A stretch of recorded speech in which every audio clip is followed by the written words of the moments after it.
today we're going to do Pythagorean theorem, and this is meant for extra practice. So when you see an example, please try it. Pause the video, try it, and then turn back on the video to see my solution. Okay, we're assuming that all of these triangles in these examples are right angle triangles. Pythagoras only works if you have a right angle triangle, which means you have a 90-degree angle. Step one when you come to a question is figure out where the hypotenuse is. So it's always across from your 90-degree angle. It's the hippopotamus of the triangle. It's across from the biggest angle in your triangle, which is the 90-degree. In this case, x is my 90-degree angle, and I'm solving for x. So step 2, plug into the formula a squared plus b squared equals c squared. The only trick with this formula is c always has to be the hypotenuse. So we're putting our x there, x squared.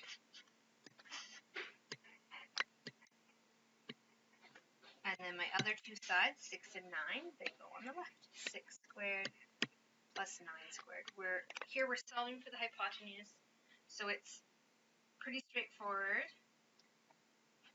We go 6 squared, which is 6 times 6, 36, plus 9 squared, 9 times 9, 81, equals x squared. And then we add them together. 36 plus 81 is 117.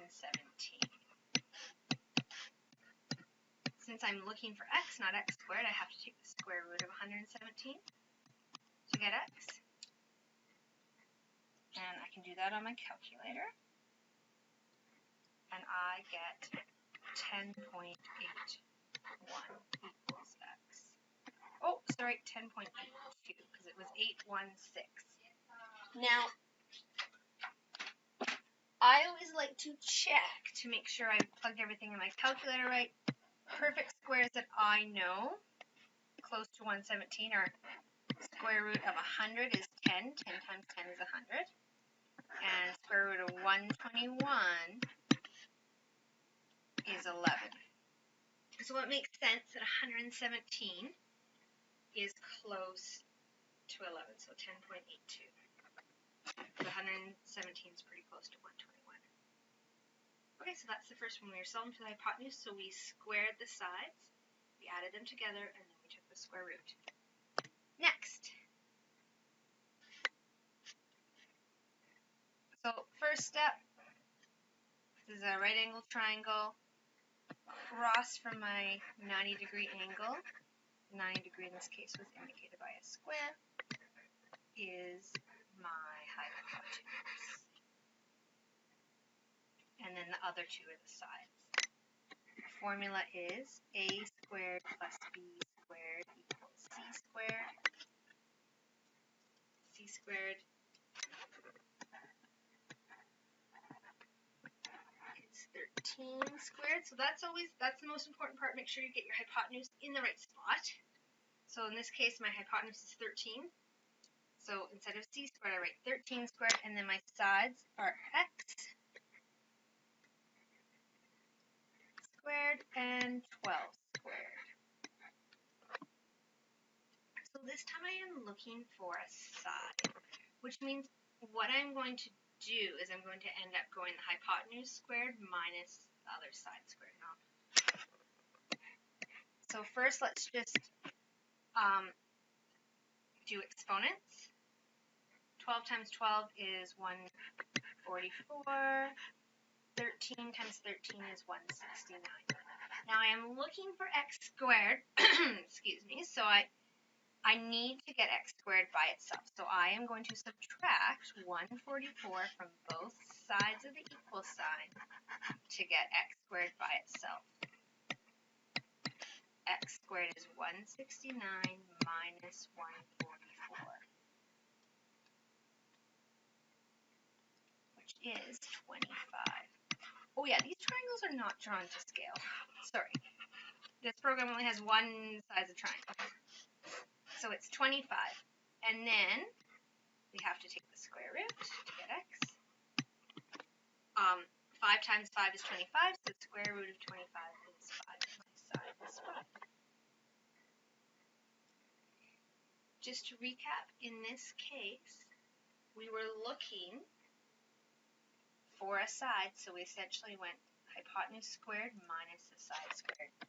Some people like to memorize a new formula, which is hypotenuse squared minus the side squared equals the side that you're looking for. If you would like to do that, you can. I don't like to memorize, so I just always use my original formula and then find what I'm looking for. Okay. So next one,